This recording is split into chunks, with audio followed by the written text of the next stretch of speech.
В зале вольной борьбы тренируется мальчик, который изо всех сил сражается наравне с другими спортсменами. Но между ним и остальными есть одно большое различие. У него нет обеих рук. И все же его дух и сила воли поражают каждого.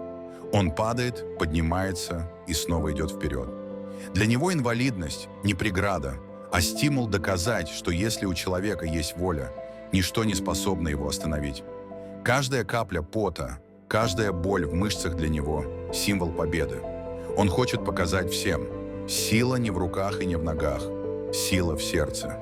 Именно эта несгибаемая решимость делает его особенным и вдохновляет других не сдаваться. Так что, друзья, не надо сказать, что у меня нету такого, нету такого, нету такого. Если у человека есть цель, дисциплина, он достигнет все. Занимайтесь спортом. Как говорится, спорт – это здоровый образ жизни.